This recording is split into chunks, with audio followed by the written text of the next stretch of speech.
obviously, Kentucky, who's been the dominant team in this league for so long, came in here and proved a point and put a couple black eyes on us. And, I told the guys, same way we felt real good Wednesday night. We still had to try and come in here and prepare the last couple days. When you get knocked on the head and you get a black eye, you don't run and hide or buy big sunglasses. You kind of walk around and continue to be proud of who you are. Frank, how much do you think Cal's ejection inspired or somehow reinforced what Kentucky came in here to do? They came in here to make a point that they continue to be the best team in this conference. And I'm not going to sit here and tell you that Cal did that on purpose, but I think there's no doubt that Cal was on edge, and he did a much better job than I did as far as getting those guys ready for this game today. Frank, Mike, and some of the other guys talked about maybe they didn't prepare as well for UK. Would you agree for that? How has practice been? Yeah, they've been great. They've been, zoned in all year, and yesterday was not one of our better days. We were very sloppy, turned it over a lot, listless, and when you get an opportunity to play a team like Kentucky, you can't prepare that way. And I was hoping that our DNA, who this team has become over the course of the guys that have been around the last 3 years, and the guys that are new, who this team has become over the last 24 games, whatever it was, that would help us through here today, but it did not. Obviously much better in the second half, 15 of 16 from the free throw line, but not getting some of those free throws in the first half. Did you kind of think that changed the complexion early on? Yeah, that's what changed the complexion. Missed free throws obviously don't help. Change the complexion is they beat us to every ball. We couldn't get a defensive rebound. They had a presence in the paint. We didn't. Anytime the ball was there for someone to get, they got, and they just kicked our tails. I mean,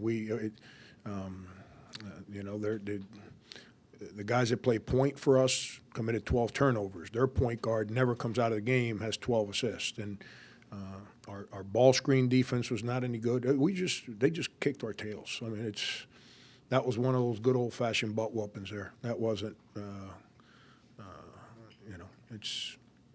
we couldn't get the ball.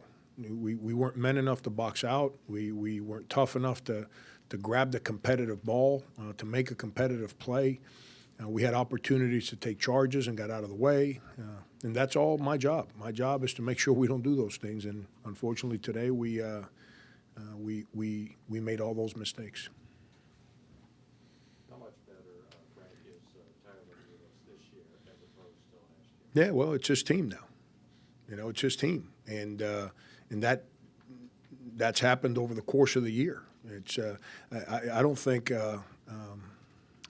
I've ever coached against somebody that's so slight, and I don't say that in a negative way, in appearance, but yet so strong, so durable, so competitive, and so good as Tyler Ulis. It's never comes out of games. He guards the heck out of your point guard. He makes every competitive play. If you ball screen him, you're not going to ball screen him. He's getting through it. You try to put him in off the ball screens, he just knocks your screeners out of the way and gets to where he belongs. And then offensively, he never shut up. There were 2 minutes to go in the game, and they're up 56 or whatever they were up, and he's still telling guys what to do. And then that's point guard. That's what that's why they did to us what they did today. He's as good as I've had to prepare a team to play against. Should he be getting some discussion for SEC Player of the Year? Better. I'm not going to tell you I've coached against all of them, but I've coached against some good ones, and he's as competitive and as hard a guard as any of the guys I've tried to prepare a team to play against.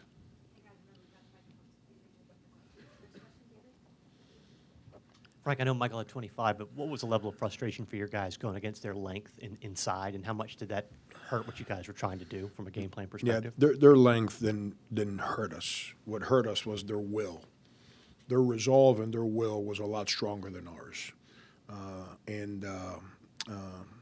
I think I could be wrong. I got no idea. This is one of these things that you just as a human being, that when you're dealing with teams and you do what we do, you get a feel for things in the realm of basketball. Here's what I think. I think that they have been the best team in this conference, and they knew first place was at stake today, and they came in here to prove a point, and we didn't do a very good job of matching the energy, the toughness, the discipline that you have to be able to be in first place at this time of year against the team that's basically, I don't want to say they've owned this league, but they've been the best team in this league for a long, long time. They came in here to prove a point, and we got thrown around like little rag dolls. And for today, this moment today, we didn't prepare the right way, and we weren't up for the challenge. Like I said, we'll show up to school tomorrow, big black eye. That's happened to me when I was a kid, get punched in the face. Everyone knows you're willing to fight for what's yours, though.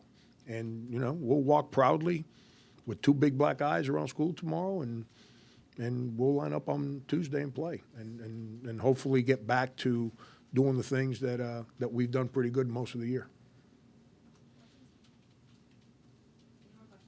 Frank, do you think the emotional game against, I know this is going to sound like an excuse, but the emotional game against LSU, there was a hangover effect at all to try to come back again? Might have. Here's the thing. We've never been in this situation before. We obviously didn't handle it real good. Coaches, players, the whole deal. We just didn't handle it real well.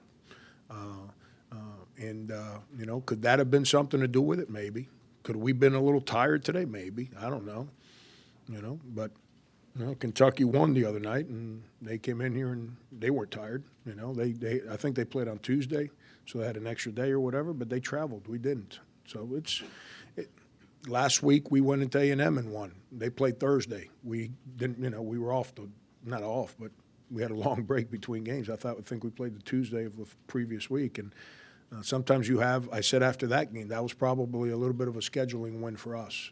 Was that one of those for Kentucky? I don't know. If we would have lost by 8, 9, 10, and we fought, then I might say maybe we just didn't have the extra oomph. We just got pulverized today. We just got beaten every category that you can get beaten. So I don't know if that's a factor when you get beat the way we got beat.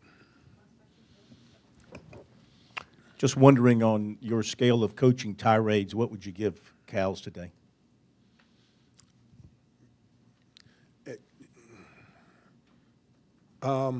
Cal's as competitive a coach as I've been around. That's why his teams win, And I don't know what you'd have to get him to say. I don't know what ticked him off. I really think he was on edge, just being around Cal. A couple of years ago, they came in here. He was all happy and joking with me and all that stuff. Today, he was very businesslike. So he was on edge, And Cal and I speak a lot. During the season, during the off season, we talk a lot. He's one of my favorite people in this business, and he was on edge today in pregame. He wasn't. 2 years ago, he got ejected here in the second half, and he was like, it was like he was coaching against like his kid brother, just getting ready to throw us around a little bit, and then he got in a fist fight and he lost it for a second there. I think he was on a little bit of edge today. And that's where my opinion comes about the whole Kentucky approach to today's game. I felt Cal was on a little edge today, and I just hope he's not in that beach house in Florida right now. That's what he did 2 years ago. Got on a plane, went to Florida. Thank you.